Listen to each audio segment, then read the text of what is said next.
Hello and welcome to How to Strengthen Your Security Posture with Zero Trust Data Management. Today's webinar is sponsored by Rubrik and produced by Actual Tech Media. My name is Scott Becker. I'm from Actual Tech Media and I'm excited to be your moderator for this special event. Now, before we get to today's great content, we do have a few housekeeping items that will help you get the most out of this session. First off, we want this to be an informative event for you, so we encourage any questions in the questions box in our webinar control panel.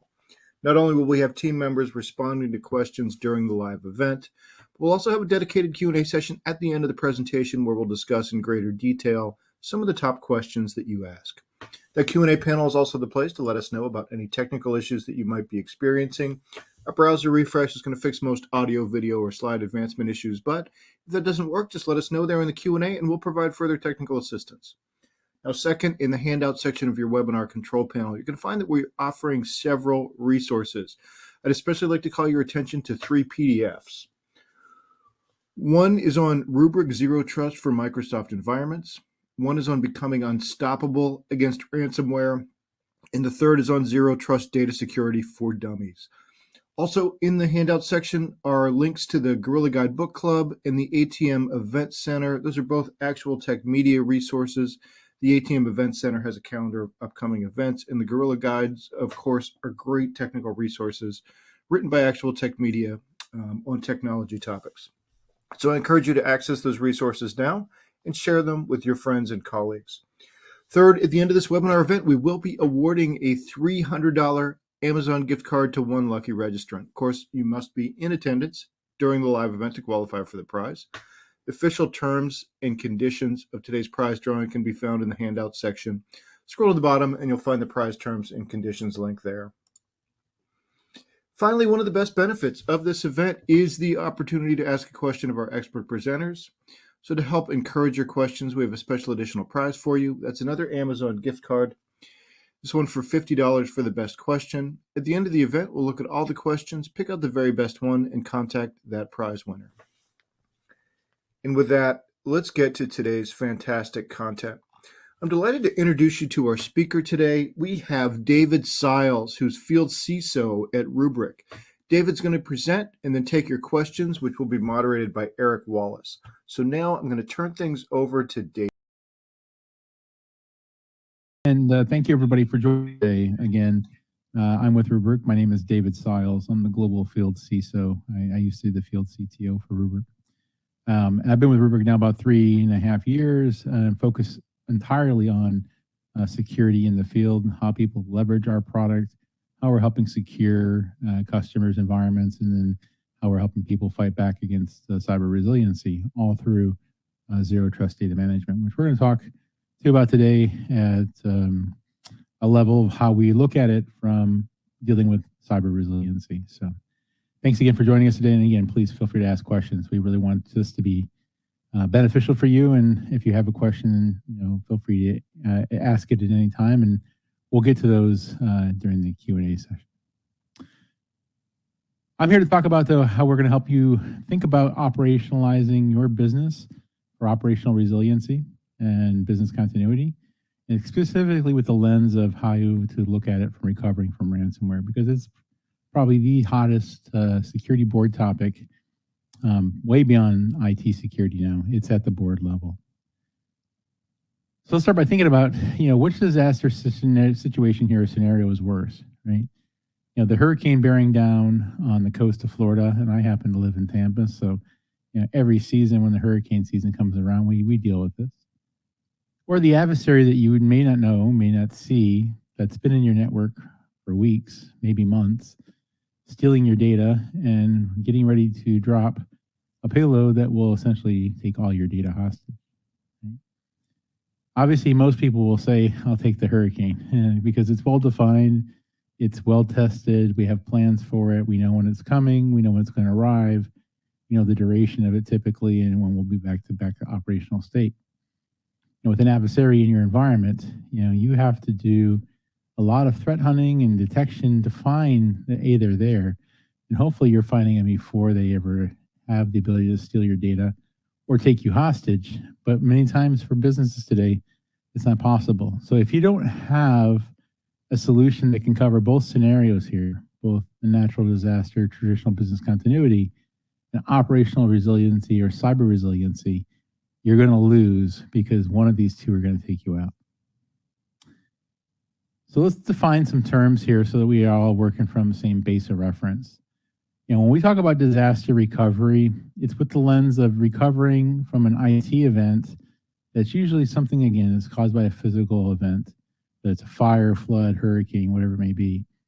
And typically the line of business that owns this is IT. IT has got well-tested plans. They've been doing it for years. Hopefully they have good backups. But essentially they have a process, place, and time to be able to deal with a well-defined event.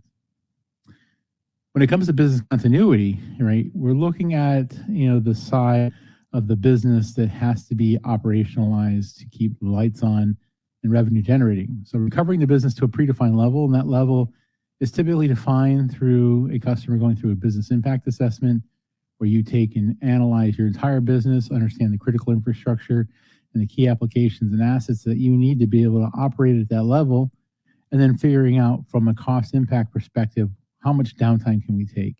What's our recovery point objective have to be? What's the recovery time objective have to be? And that folds into this from a mixture of business line owning it with IT reporting into that. And typically when the event happens, IT will support that business continuity operation for that line of business or that application or that revenue function that has to come back on for the duration of that event. However, when you take a look at it from a cyber resiliency or operational resiliency perspective, you have to really not only think about it as a disaster, you have to think about it as a disaster inside a disaster, right? You have to keep the business operating at a level that's going to be beneficial to the business. You're going to have to keep critical and key systems on or get critical systems back online while dealing with an adversary that's still in your environment that's maybe doing adverse events and doing activity that may still be impacting you, all while threat hunting them and then containing them. At the same time, typically a ransomware event isn't going to be enterprise-wide or definitely across a large geography. And when you think about who owns this, it's everybody. It's the business unit, it's IT, it's security, it's legal, external legal, up to the board level and PR involvement and external PR. And oftentimes you'll bring in support from external vendors, and the government may often get involved as well. So just thinking about those, when you have these type of events, who you're thinking about in your environment today, who should be at the table. And if you don't have those type of people at the table or looking at it with this lens, maybe it's time to start rethinking this, because every one of those key people that I mentioned have to be involved. Now, ransomware as a cyber disaster threat or event is really evolving, right? Ransomware has obviously been around quite a long time now, almost over 20 years. Obviously, it's only been sensationalized in the last few, but the fact that it does exist and the fact that it still exists speaks volumes to not only the adversary and how they're evolving, but also the fact that they're making money.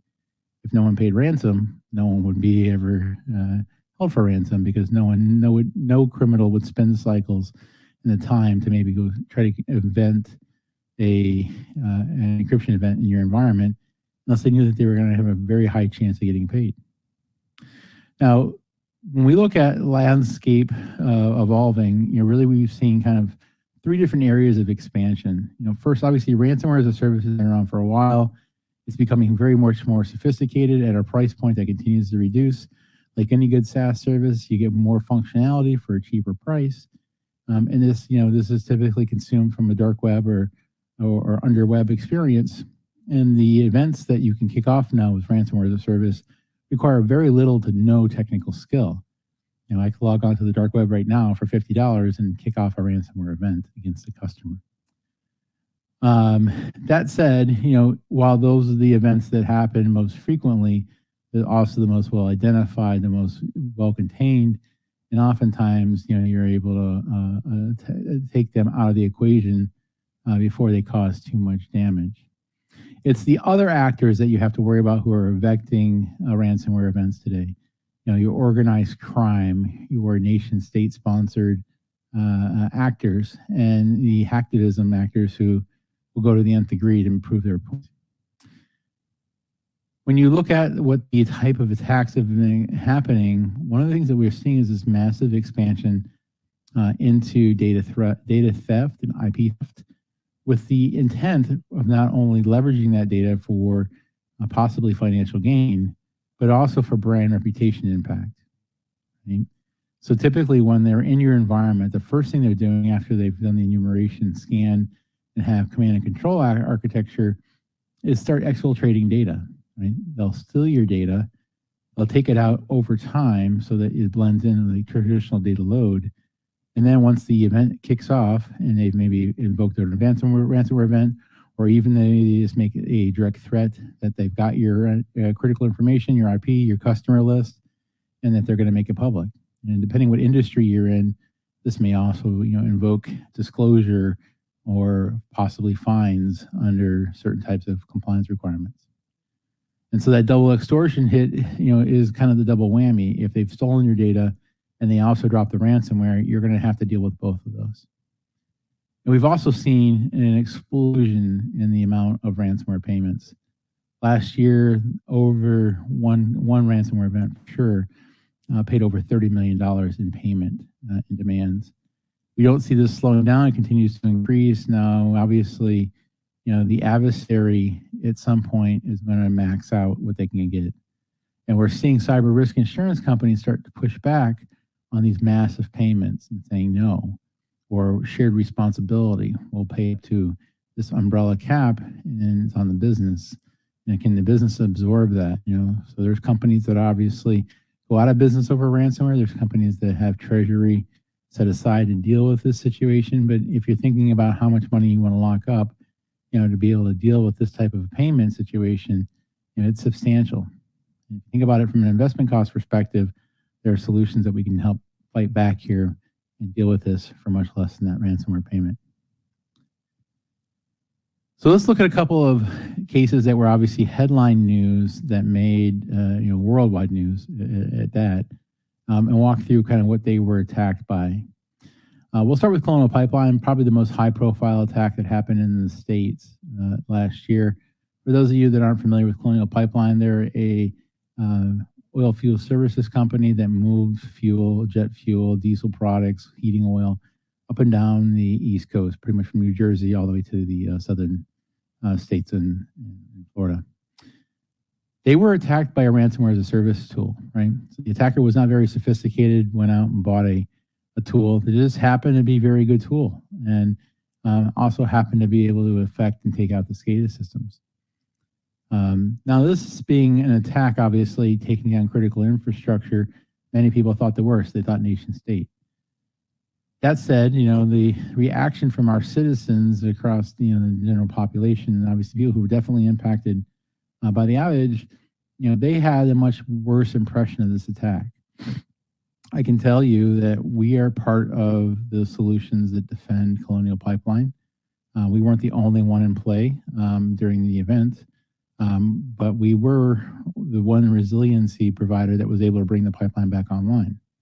Now, it did take a couple days, obviously, and that's something that people always point out. But unfortunately, about the pipeline doesn't just turn on and turn off like electricity.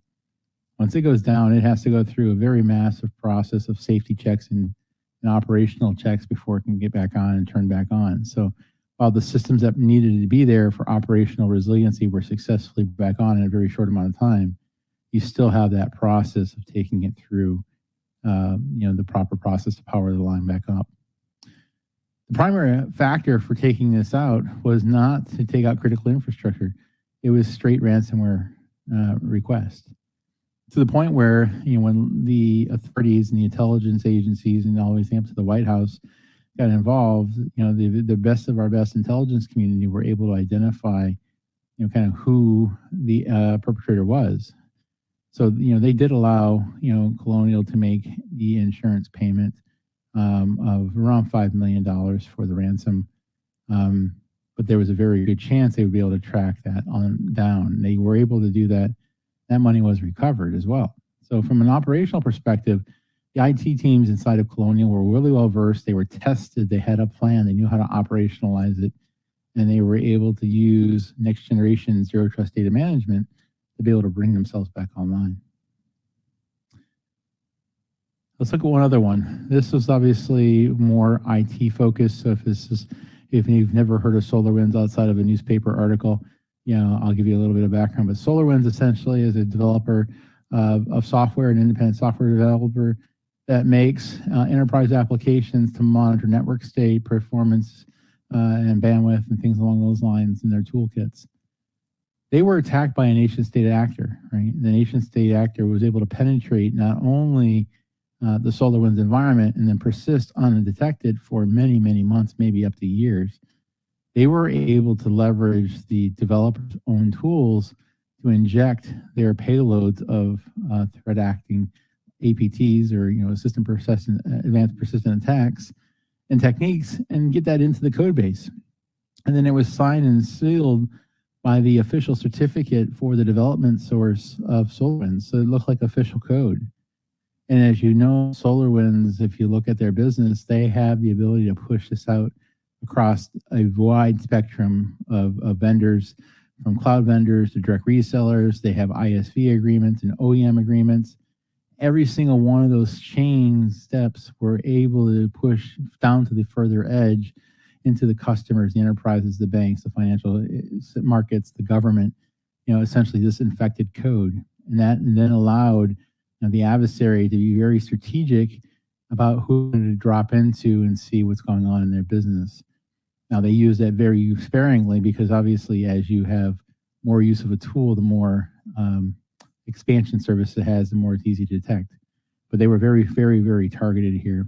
And luckily, we were able to detect it and then help customers start threat hunting back through to identify whether or not they were impacted.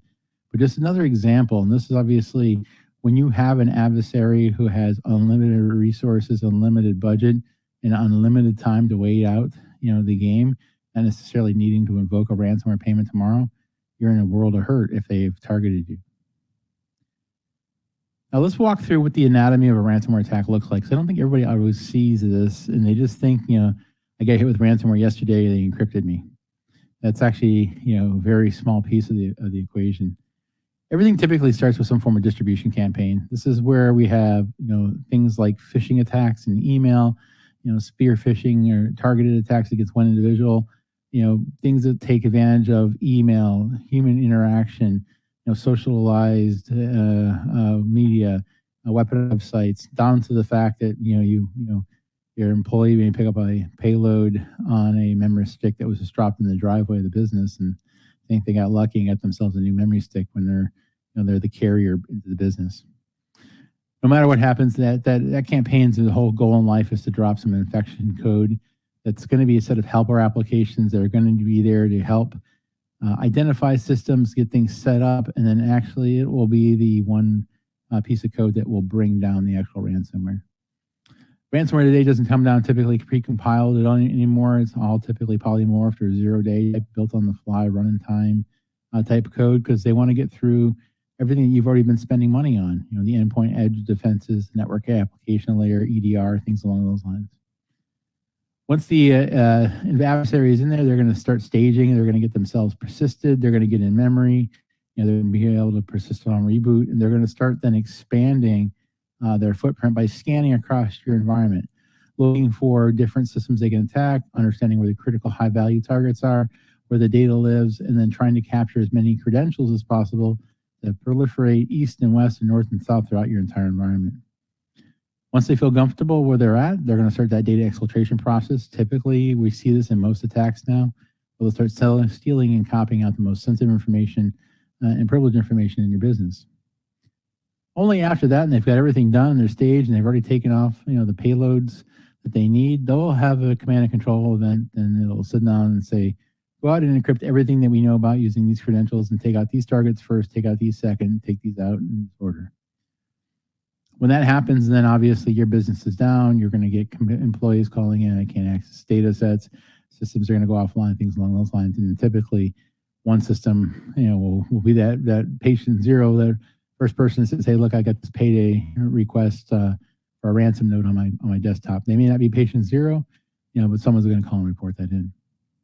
But that's the anatomy that we typically see it goes through. And it's a chain you got to kill.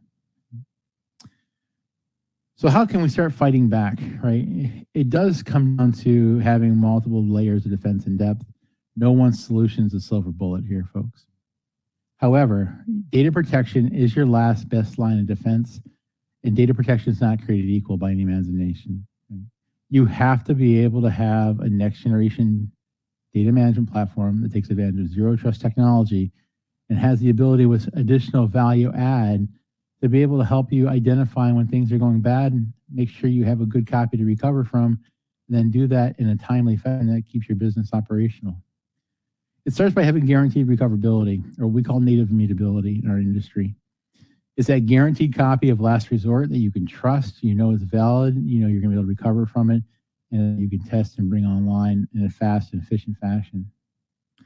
Now, secondly, again, when you think about the data exfiltration that's happening, if you don't know where the sensitive information is in your business, you can't manage that risk or understand it from a compliance perspective, you're already losing.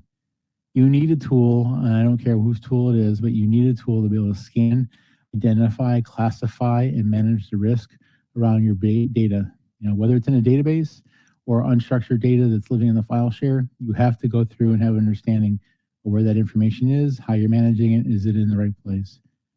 I will tell you, for my 25 years in this industry, one of the things that I know about data classification, data governance, and having built a company in this space, every single customer who scans their entire environment will find data in a place they didn't expect to see it. We're all hoarders, we're all pack rats. Disk is cheap, storage is cheap. No one throws anything away. So for every primary working copy of data you have, you can expect to find 6 to 10 copies of that through copy data management someplace else. Every one of those, if they've had the same social security number or same credit card number, are all at the same risk level. And last, you can fight back. I mean, there are tools now that exist that are using things such as machine learning, some forms of artificial intelligence to train the models to be able to help you understand when something suspect is happening, maybe identify it in a more real-time fashion so that you have the ability to stop the attacker in their tracks, or at least leverage the ability to understand when things have gone bad of what you need to recover. Because if you can't understand and identify the blast radius when you have an event, then you're ground zero. You have to start understanding what was changed, what was still good, what was impacted, or make the decision to say everything is suspect, do mass rollback. But then again, you're against the clock in time to recover efforts. So from a perspective of how do we take this to the next level, it starts by bringing security first principles down to the data management layer. But you have to do that in a data management layer that obviously is ready for you. So if you're not using a next generation backup and recovery solution today, you need to look at that first. You need to understand that they're not all created equal anymore, and that technology from 20 years ago has no chance against a legacy, or the legacy solution has no chance against today's adversaries when it comes to how they're attacking these systems. It makes them very easy for them to take you out. And if you don't have a guaranteed copy of last resort, again, you're done. Secondly, as you think about expansion, nothing stays inside the 4 walls anymore. Cloud data management is definitely something that's key. If you're doing cloud first or cloud as a service type of environments, or using SaaS, you have to have a data plane management tool there too that'll help you protect that data. Just because it's not in your data center and your 4 walls doesn't mean you have to not protect it. It's even more of a responsibility for you. And then when you get to the cloud, the shared responsibility model that's well defined by all the major hyperscalers. And lastly, you got to bring security concepts again down to that data layer. Data is your most important asset. It's the informational gold that keeps your business operation. If you're not securing it with the highest level of security and leveraging the zero trust methodology that you've already invested in, most likely at the endpoint application and network edge, why would you leave the soft, chewy, gooey center of your high value information unprotected? You got to bring that security layer there. And if you think about it from a historical perspective, it's exactly what we did, right? We had our core data centers, we built thick walls, we put guards at the edge. We had some, attack dogs or fire-breathing dragons there that were there to just kind of scare people off. And then we'd punch a small hole here, we call it a DMZ, and say, okay, if you can authenticate, we'll let you. And then once you're inside, you're in the playground. Now, obviously, in today's world, that's no longer the case. Data is always on the move.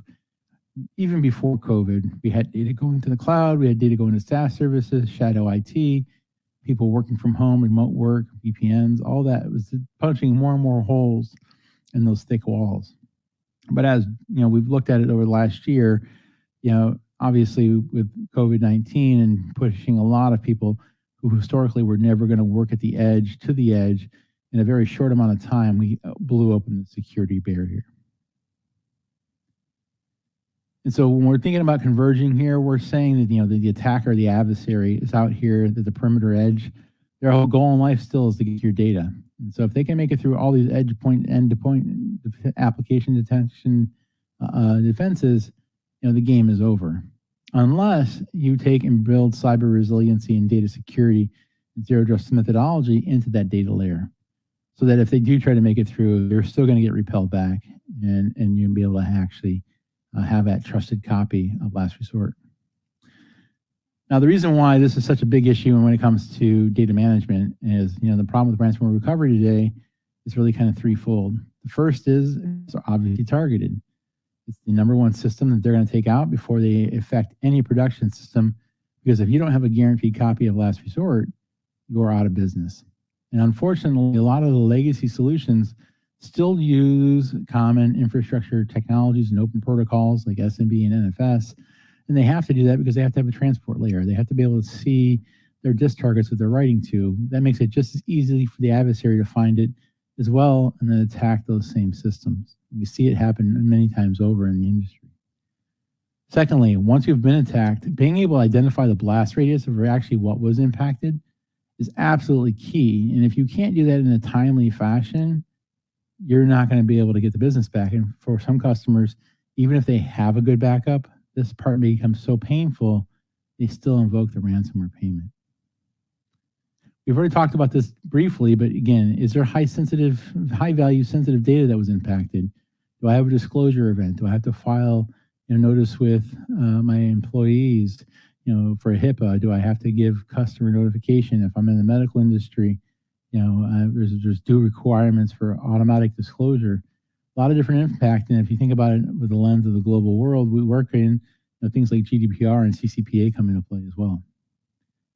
And lastly, if you have a backup system and it's not performant to your day's business requirement needs for recovery point objectives, recovery may be another barrier where you're still going to have to pay the ransom to possibly get data back faster.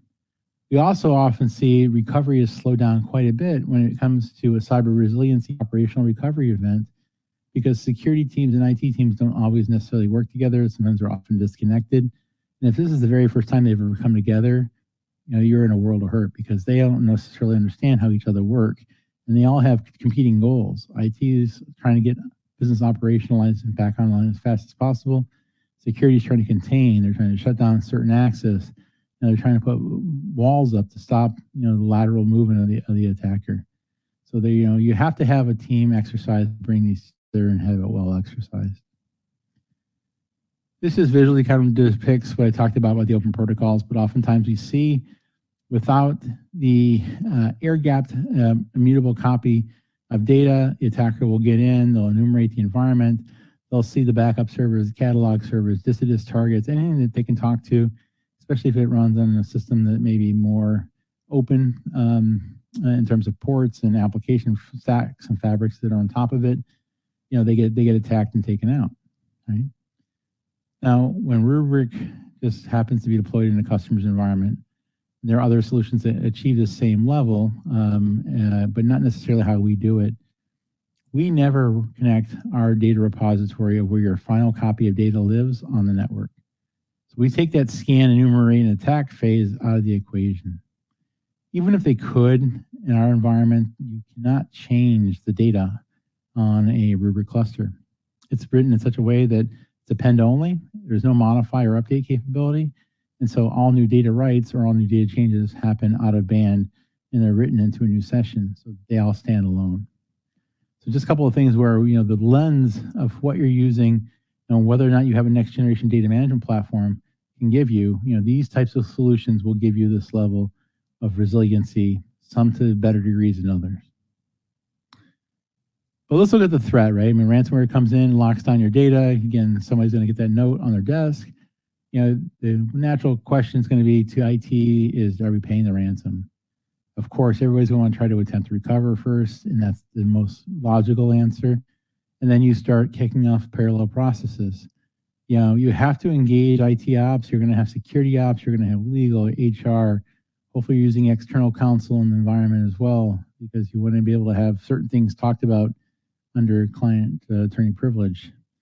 You're going to try to do a couple different things, right? Security is going to try to kick off forensics and try to identify when they got in, how they got in, who patient zero is, and contain.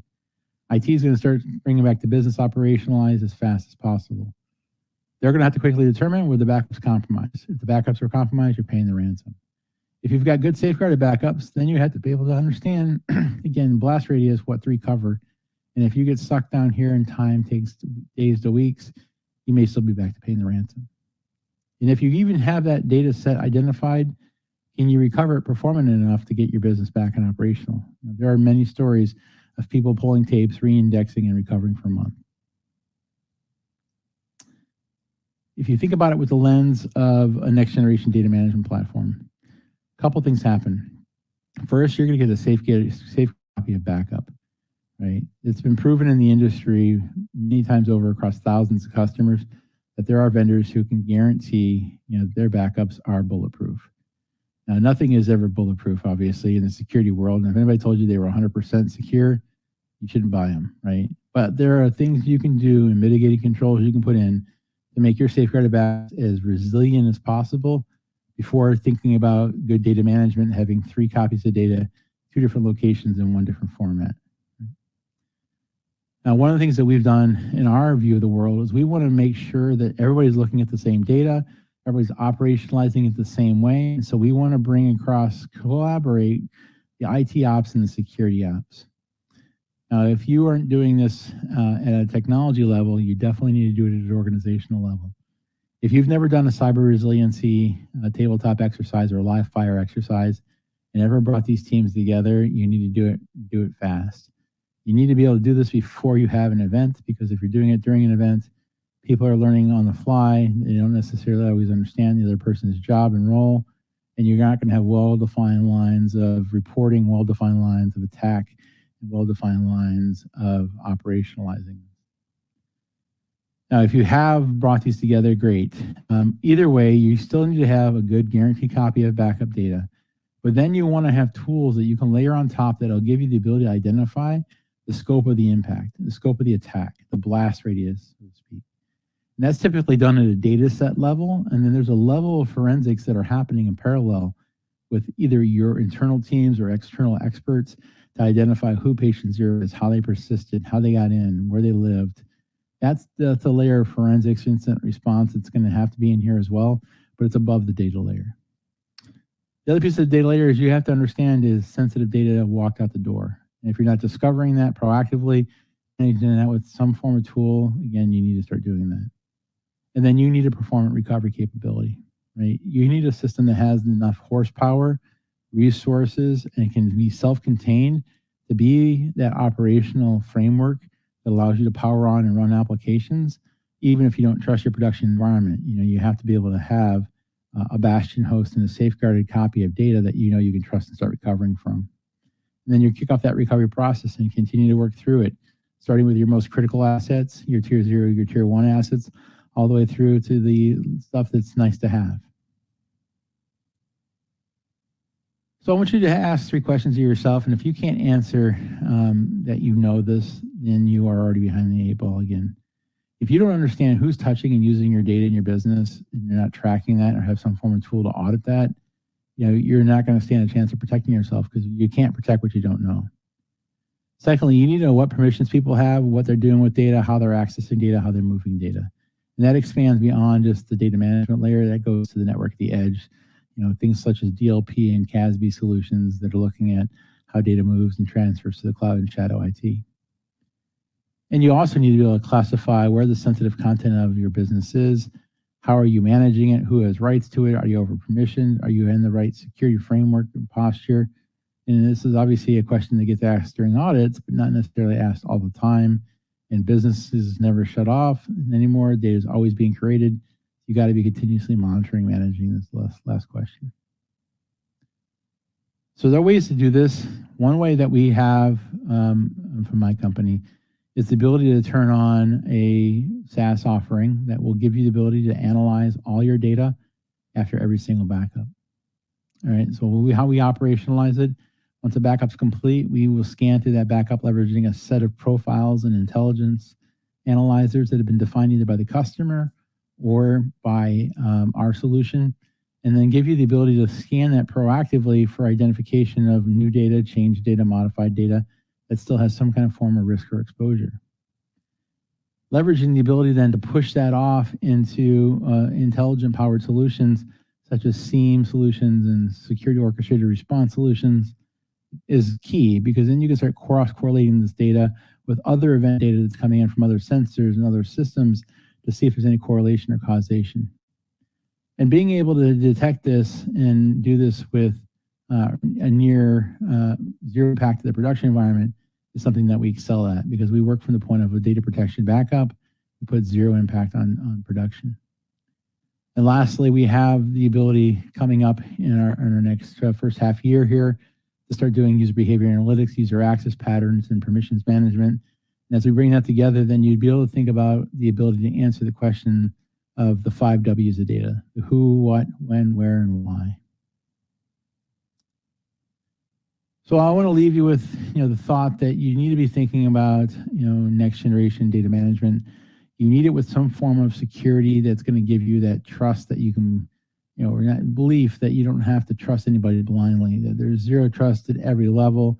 Anybody who's accessing that data has been validated. Anything that's happening on that data from moving it has been step-up authenticated, and that there's a need to know or a right to have access to it. So you have to evolve from legacy data protection. If you're still in this bucket, it's time to retire your relic and allow it to go become a museum piece and move forward into the next generation of data management. And again, some people, that's the journey to the cloud. Some people, they're already in the cloud, well versed, and they're in a modality hybrid.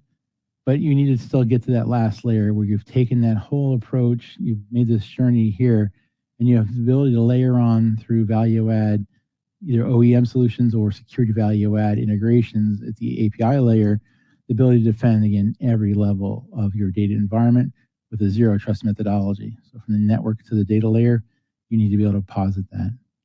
So if this is something that sounds interesting to you and you'd like to learn a little bit more about Rubrik, we've helped customers reimagine this. We've helped customers evolve their data management strategy and achieve this level of data security.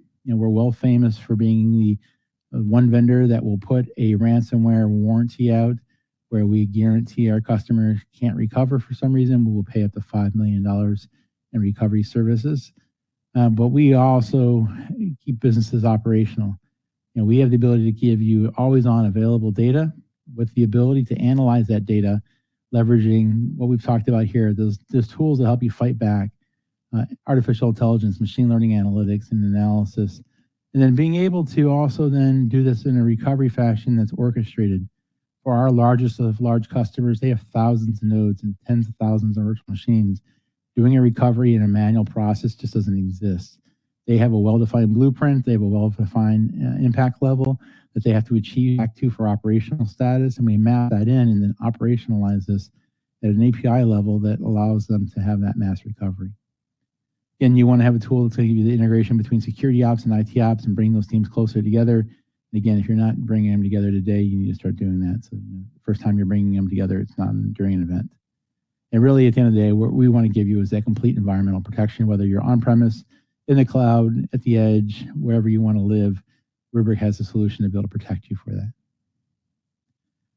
Don't just take our word for it. We have got numerous customers that have gone through cyber resiliency, operationalized recovery events, ransomware events, and we've got some that are obviously high profile that are publicly facing. Not every customer that has an event can obviously talk or will publicly disclose, but you can see some of the comments there, how we were able to operationalize.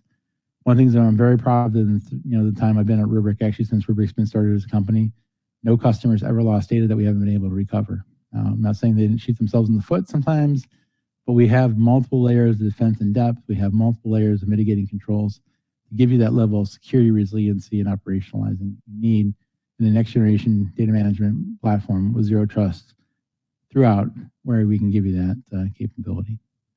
So we'll open it up for some questions here. I'll see if there's any that have come in so far to the chat. But it's been my absolute pleasure to be here with you today, and feel free to ask questions if you have them.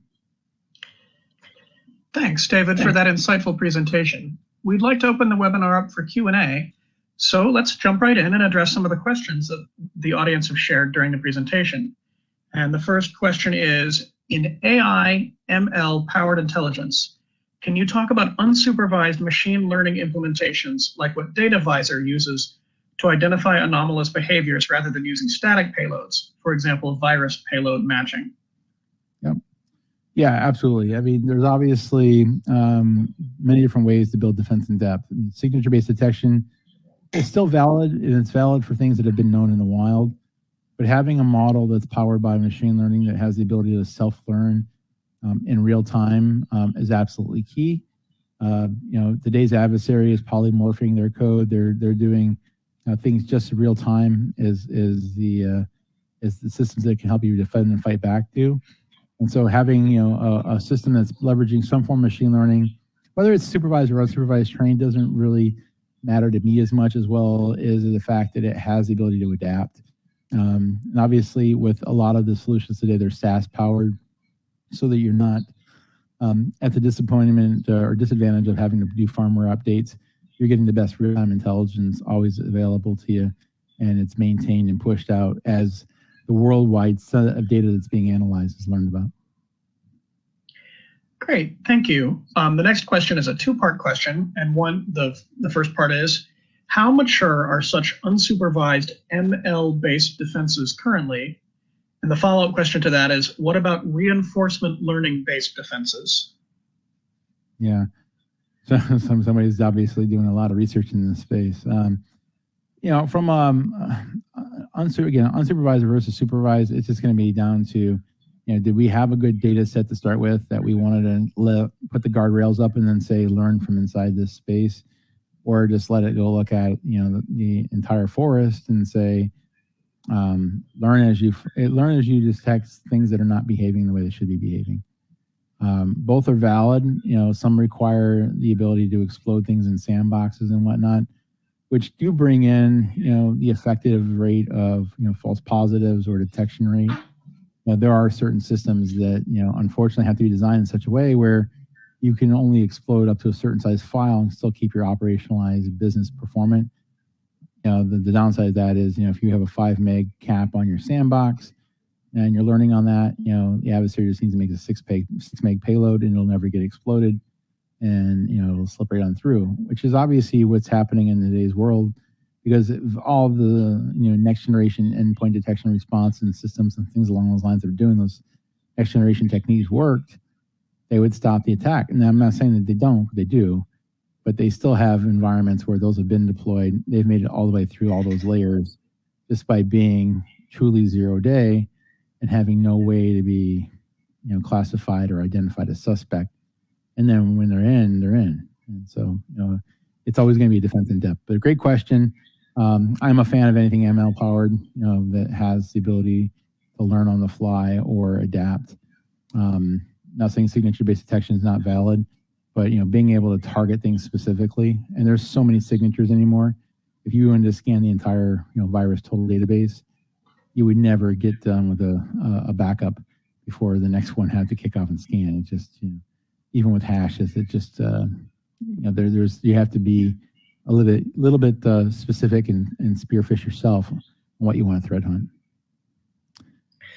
Great, thank you. The next question is, do you advocate setting up honeypots to try to ID likely ransomware attacks at the initial penetration stage?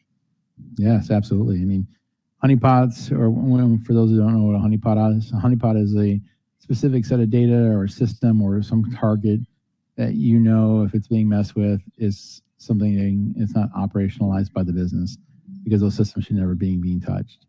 So whether it's a honeypot, a canary token, canary token from a perspective of, yes, I've got good valid business data in here, but I'm going to put some data in here that if it gets leaked out to the dark web, I know they stole it from this file, from this location, things along those lines. But yeah, you absolutely leverage them. They're a great offensive tool. Great way to gather a lot of intelligence too. If you're putting the right monitoring tools on them, you can see how the adversaries are there, especially if the honeypots are the soft, chewy, gooey centers that get easily detected and seen. Although a lot of more sophisticated attackers quickly can sniff out whether it's a honeypot or not. Thank you. The next question is related.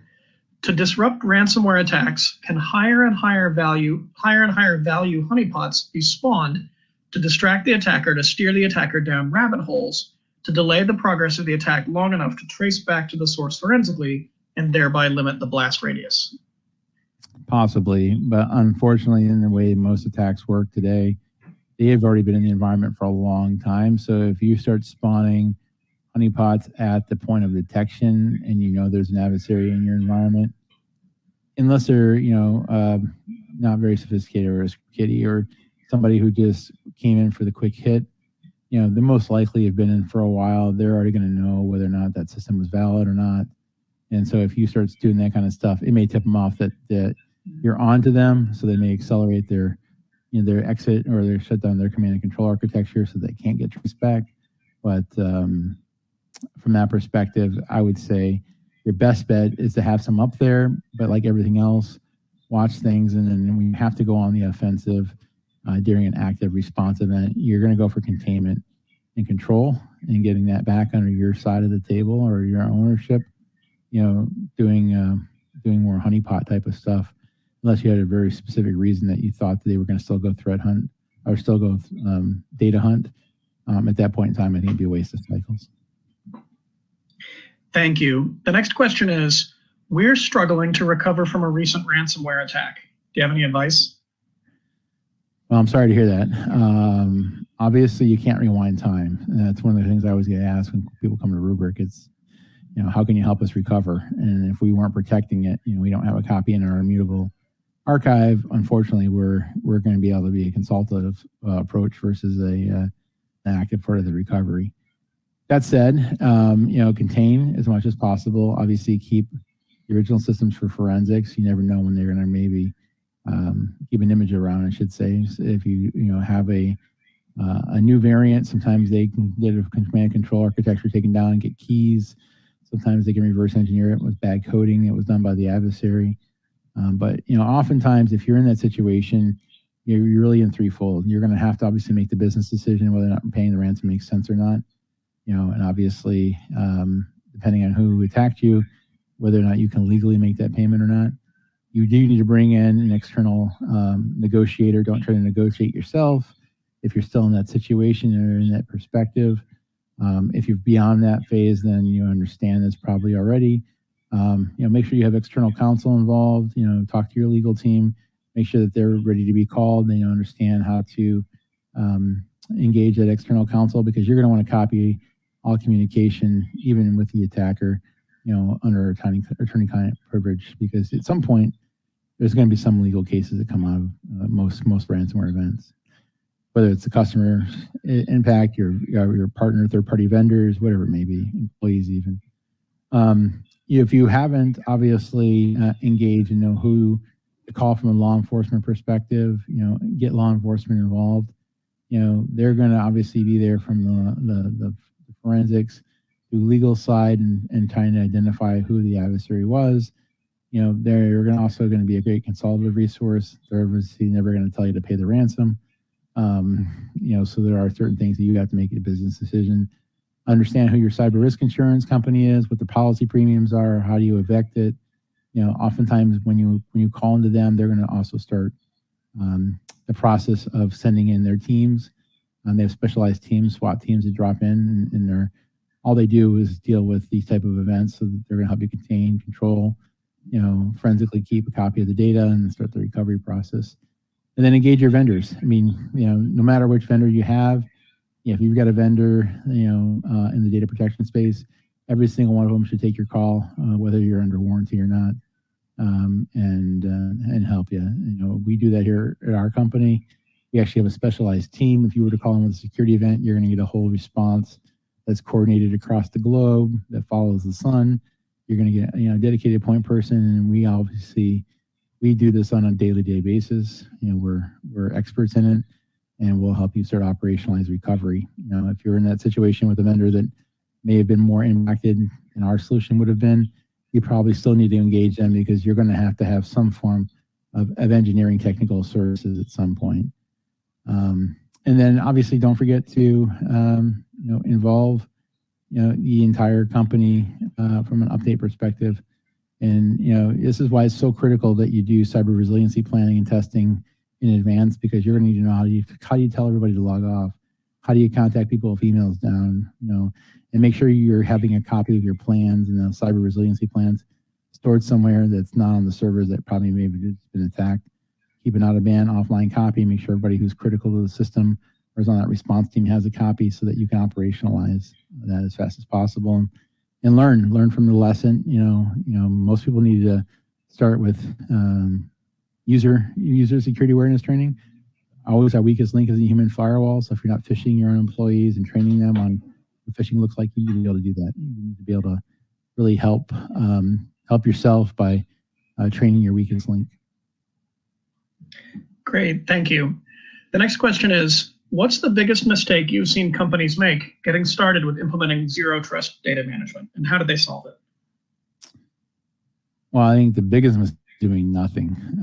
If you're taking the action of saying, hey, look, I recognize that my current solution is no longer valid, and that we need to go find something that meets us and then takes advantage of the NIST framework or zero trust methodology and brings that security layer down to all the different aspects of my critical infrastructure, whether it's the data layer, network layer, endpoint, whatever it may be.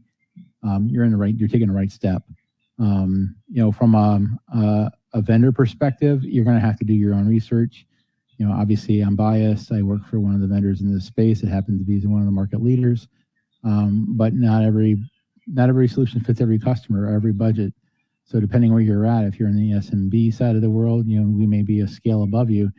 There are still solutions out there that can give you that layer of protection, maybe not to the same layer that we can do, but at a resiliency layer that's better than what you have today, and start working through it. But start by understanding the trust model, the zero trust model. Understand the NIST framework for detection, response, recovery, and then take advantage of your vendor ecosystem. All of our vendors, we all work together, right? When the API economy exists for a reason, and so we have interoperability. And make sure that when you're buying solution A and you want it to work with solution B, that there's an interop there, because zero trust does require that you have visibility to be able to verify whether or not that trust level is stepped up across all layers. So if you're not aggregating that data back into a SIEM or a SOAR tool that works all together, you're going to have holes in your data. So,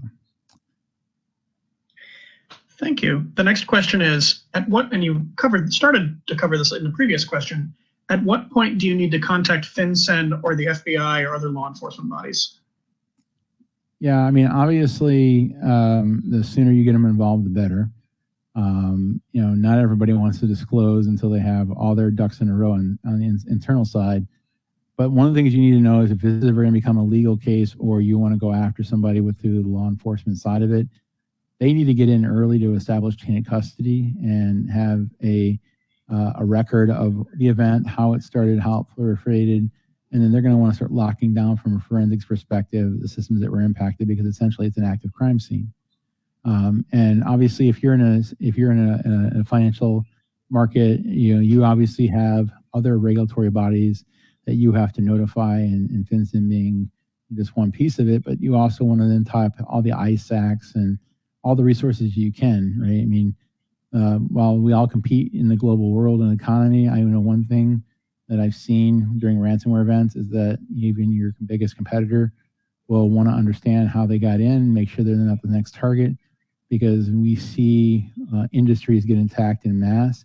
The healthcare industry did this great. They actually shared all the real-time intelligence as fast as possible. HHS put out, a proactive emergency notification to all hospitals, putting them on notice during the height of COVID on top of everything else. But, collective intelligence from the good guys is the best way to fight back against the bad guys. So, yeah, take advantage of those resources, but yeah, call them earlier than later.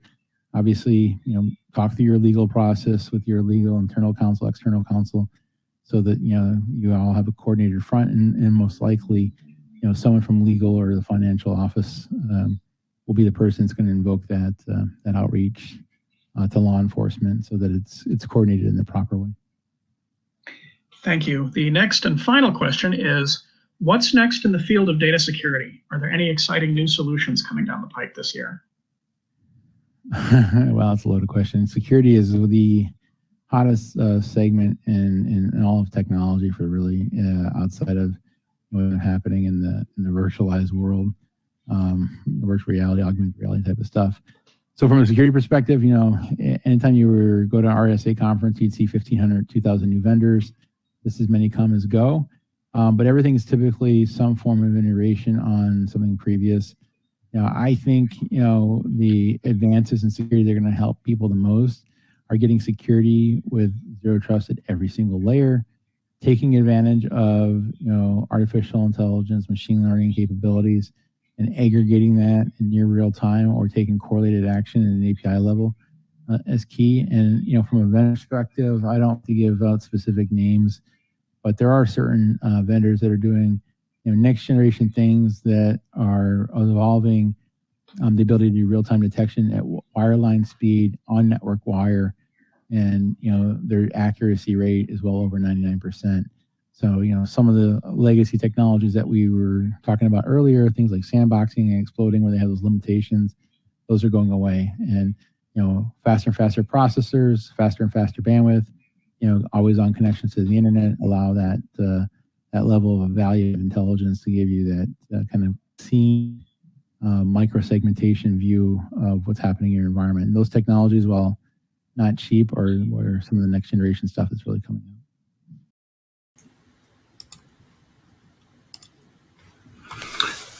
Okay, thanks, David, for putting together a really informative presentation and for all your insights in the Q&A. We really appreciate your time today.